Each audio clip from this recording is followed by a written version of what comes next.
तो जब मैं यहाँ आया था, ज्ञान गेस्ट हाउस में था, तो डेली गोरखपुर की आवाज़ लगती थी बस की, गोरखपुर की। पहले मैंने कॉमन समझा, लेकिन फिर उसको आवाज़ लगाने का तरीका जो था अलग तरीका जो था, और वो गोरखपुर मुझे समझ में धीरे धीरे आने लगा। मैं नहीं यार, नहीं यार, कर करके मैं गोरखपुर समझ गया। डेली आवाज़ लगती थी, डेली आवाज़। फिर वो सुनील आया था, सुनील, मौसी का लौंडा, जिस पे मेरा ना जाने कितना रुपया निकल रहा है, कितना रुपया निकल रहा है पता नहीं। तो सुनील आया था, तो वो भी आके बोल के गया था, मुझे पता नहीं है कि इस बारे में आपको पता है या नहीं। वो भी बोल के गया था कि यहाँ से आगे सी पूरा बिहारी तो लग जाता है, पूरा बिहारी। कोई मतलब नहीं था उस बात के बोलने का, बात ये थी, कोई मतलब नहीं था, कोई टॉपिक नहीं चल रहा था। यहाँ से पूरा बिहार ही तो लग जाता है ना।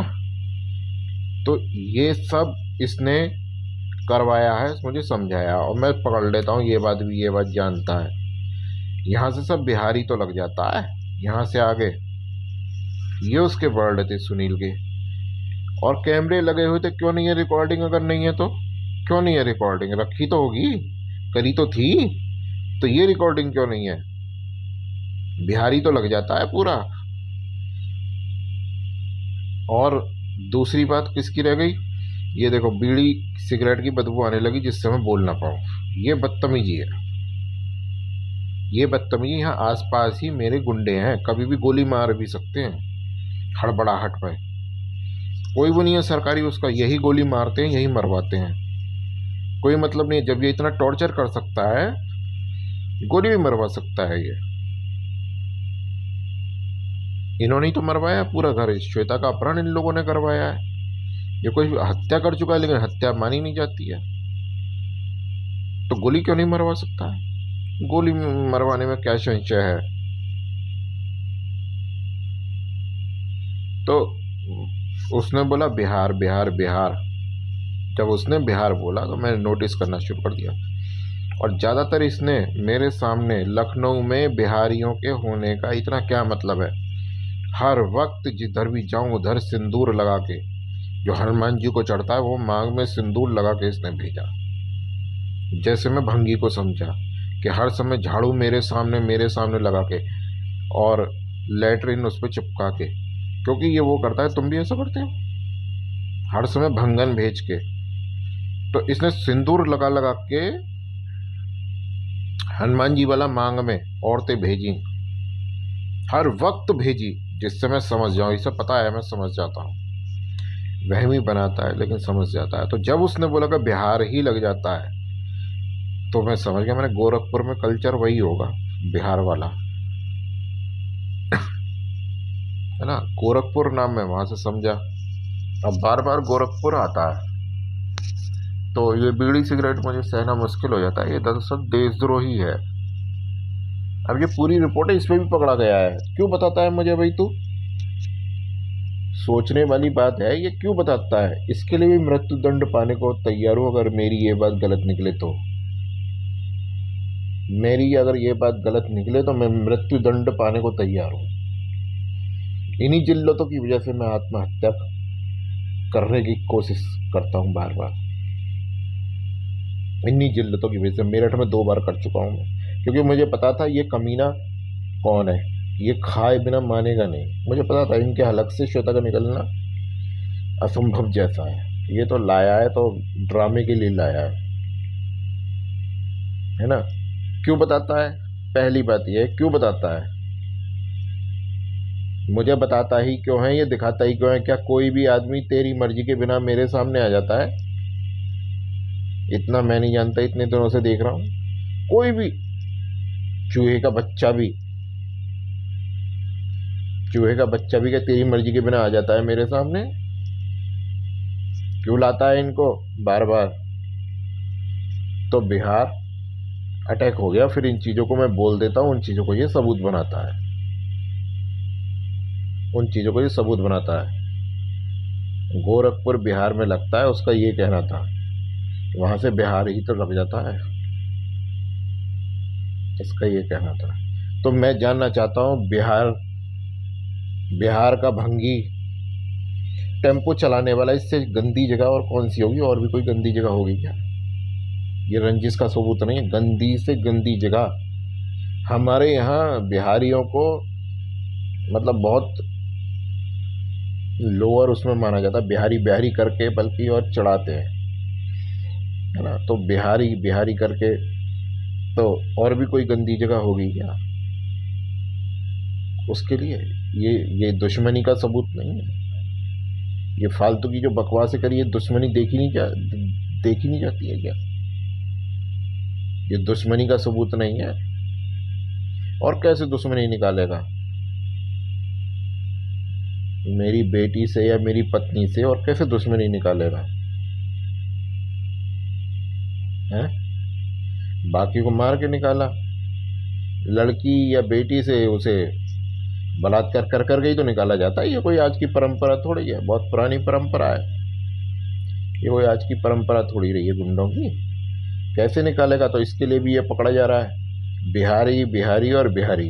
ये क्यों आया मेरे लफ्ज़ सामने? एक और बात मैं आपको बता चुका हूँ कि जब मैं यहाँ से मतलब शुरू शुरू में 19 कब की बात है पता नहीं, मेरठ को जब गया था, तो इसने ढाबे पे स्कॉर्पियो में एक लड़की को दिखाया जो बहुत टेंशन में उसका मुंह बना हुआ था। ढाबे पे जहाँ हम बैठे थे, टेंशन में मुंह बना हुआ था, और उसकी शक्ल श्वेता से मिलती थी, श्वेता से कुछ कुछ मिलती थी। तो वो दिखाने का क्या मतलब था? वो दिखाने का ये मतलब था कि ये मुझे भड़का रहा था और मुझे दिखा रहा था कि तेरी श्वेता का जब अपहरण किया गया था तो वो इस हालत में थी, इस तरह की टेंशन में थी, गाड़ी में। बैलगाड़ी में तो लेके नहीं जाएगा ना अपहरण करके, गाड़ी में इस तरीके से थी, इस तरीके से टेंशन में थी पूरे रास्ते। तो इसे जब भी तो मैंने ये सवाल उठाया, इसे पता था या नहीं पता था? इसे सारा कुछ पता है कि अपहरण हुआ है। ये दिखाता इसलिए कि ताकि मैं बोल देता हूँ आदतन, उस आदत का इसने लाभ उठाया है। उस आदत का मैं बोल देता हूँ और इसका हो जाता है एक्सेप्ट कर लिया, बस देखो जी एक्सेप्ट कर लिया। तो इसलिए ये इसका बहुत गंदा खेल है ना, एक्सेप्ट कर लिया। तो इसका बहुत गंदा खेल है, इसलिए इसकी रिमांड बहुत ज़रूरी है। इसके लिए भी अगर ये बात गलत है, इसके लिए भी मैं मृत्यु दंड पाने को तैयार हूँ, सिर्फ इस एक लाइन के लिए, इस सिर्फ उसके लिए क्या बोलते हैं, रिपोर्ट के लिए मृत्यु दंड पाने को तैयार हूँ मैं चैलेंज करता हूँ इस बात के लिए इस गुंडे को। क्यों बताता है ये मुझे? और जब मैं गोरखपुर पहुंच गया तो गोरखपुर मुझे बताया क्यों नहीं? घर क्यों नहीं बताया मुझे? क्यों नहीं बताया मुझे घर? इतना ही बड़ा धुरंधर था तो घर भी बता देता। इतना बड़ा धुरंधर था तो मैं घर भी बता देता, मैं बताता फिर आटे दाल का भाव कि मेरी घरवाली का अपहरण करने का, बलात्कार करने का परिणाम क्या है। बेशक रिपोर्ट हो जाए इस पे, ये तो होती है, उल्टा होती रहती है मेरे खिलाफ। बेशक रिपोर्ट हो जाए, मैं खुलेआम कह रहा हूँ।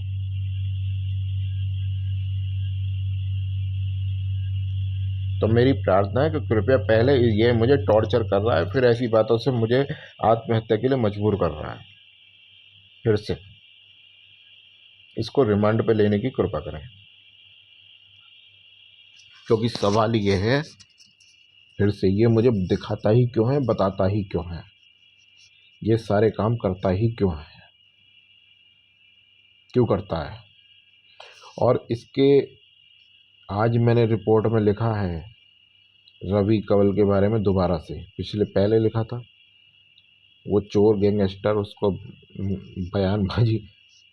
बयान लेता है चोरों चक्को क्रिमिनल्स के। तो इन गवाहों का भी सच सामने आना बहुत ज़रूरी है।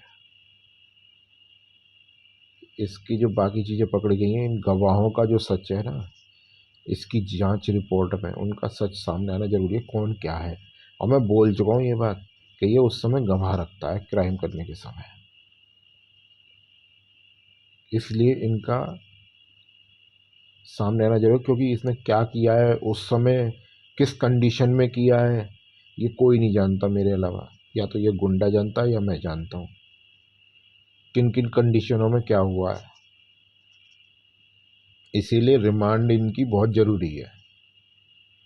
ये बदमाशी का समय रहा है, इतना समझ लीजिए बस, बदमाशी का। इसके गवाहों का सच पकड़ा जाना बहुत ज़रूरी है। मैंने अपनी मम्मी के हमले में बताया भी है कि गवाह पहले से तैयार कर रखा था, बुड्ढा था, वो मारने को चढ़ पड़ा था। मैं बेकार, और मुझे चोर उचक्का भी इसीलिए साबित करता है, मेरा ही रुपया खा के, कि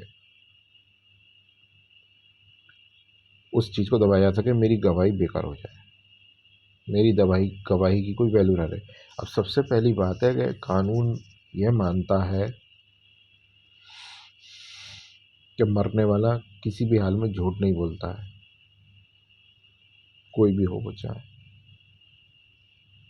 मेरी मम्मी पे हमला, समझ लो मुझ पे ही हमला हो गया ना, मेरे ही साथी और वो भी, तो ये वही कंडीशन है। मैं बार बार लिख के दे रहा हूँ, तो क्यों नहीं माना जाता है? क्यों मुझे ज़बरदस्ती चोर उचक्का दिखाया जाता है? और आज मैं मर चुका हूँ, आज मेरी हत्या भी हो चुकी है, फिर भी नहीं मानी जाती है बात। मेरे पास क्या रह गया है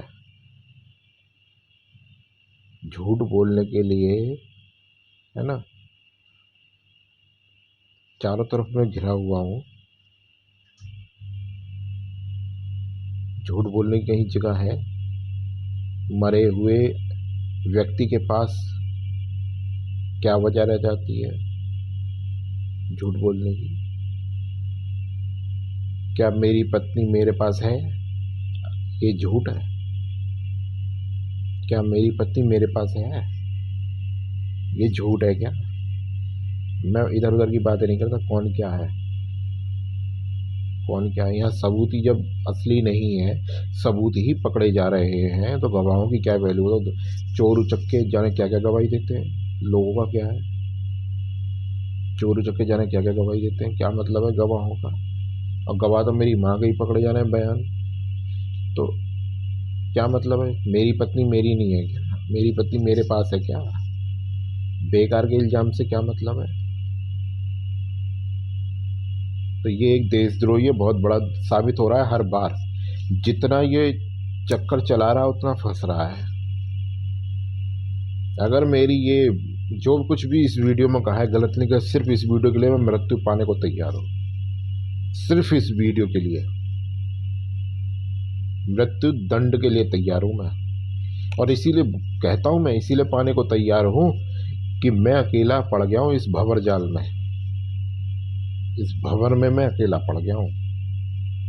इसीलिए कहता हूँ मैं बार बार कि मैं मृत्यु पाने को तैयार हूँ।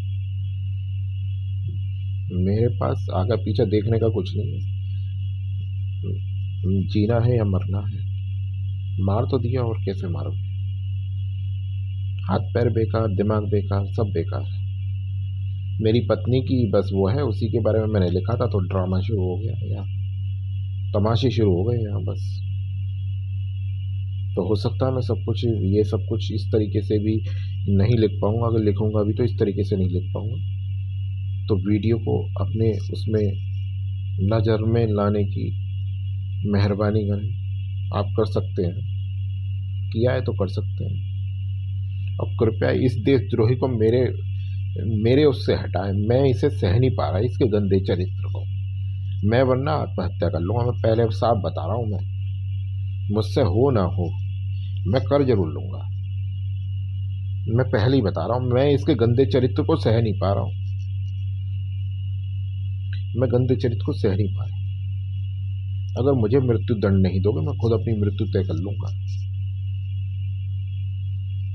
मेरे पास कुछ रह नहीं रहा है झूठ के लिए। ये लड़ाई सिर्फ सच की है, और इतनी हिम्मत झूठ से नहीं आती है, सच से आती है। कि पुलिस और कोर्ट के आदमी के खिलाफ जो बोलना वो बिना सच के नहीं है। मेरी लड़ाई सीधी है, सीधी। काली मेरे सिर पे सवार है इस समय।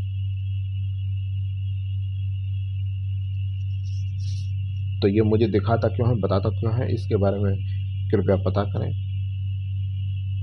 मरने वाला या मर चुका आदमी झूठ नहीं बोलता है। मर चुका, रिपोर्ट आपके सामने है, मैं मर चुका। वो पहुंच गई होगी, मैंने अटैच करी है, लेकिन उससे पहले आपके पास पहुंच गई होगी, मुझे पता है। रिपोर्ट आपके पास है, सीटी स्कैन वगैरह सब। मैं मारा जा चुका हूँ, मेरे पास कुछ बच नहीं रहा। मेरी कुछ सांसें अटकी हैं सिर्फ मेरी श्वेता के लिए, कि मैं उसे उस कैद से आज़ाद देख लूँ तो चैन से मर जाऊं बस। जब भी मरूं मैं बस इतना चाहता हूं। और मेरी श्वेता से जो बयान कराए जा रहे हैं, वो बयान कराने वाला सड़ सड़ के जेल में मरे, सड़ सड़ के।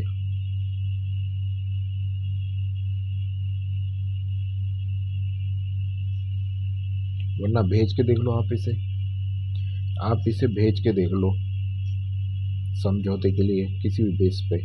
ये सारा लखनऊ भी मुझे देगा ना, थक जाएगा। ये जो ये बात करता है ना, थक जाएगा, थक। इसे भी पता है ये बात कि देना दूर, मैं बात तक नहीं करता हूं, देना तो बहुत दूर है। मैं इस चरित्र को सह नहीं पा रहा हूँ। ये जो मुझे बताता भी है और फिर मेरे को टॉर्चर करता है, मुझे ही जलील करता है, मुझे जलील दिखाता है। ये जलालत मैं सह नहीं पा रहा हूँ, मुझे ये जलालत नहीं सहनी है। मैंने अपने घर पे भी किसी बदतमीज आदमी को खड़े नहीं होने दिया बाहर, बेशक गली थी, मैंने खड़ा नहीं होगी। इतनी बदतमीजी मैंने किसी की सही नहीं है अभी तक, अब सहनी पड़ रही है मुझे। इससे कृपया रिमांड पे लेने की कृपा करें। और अगर मेरी कही हुई चीज़ें एक भी गलत निकले, मुझे मृत्युदंड दे दो, उसका जिम्मेदार मुझे बना देना। इससे ज़्यादा नहीं बोल सकता मैं अपनी श्वेता के लिए। और बहुत पीड़ा देते हैं ये झूठे इल्जाम, वो भी इतने गिरे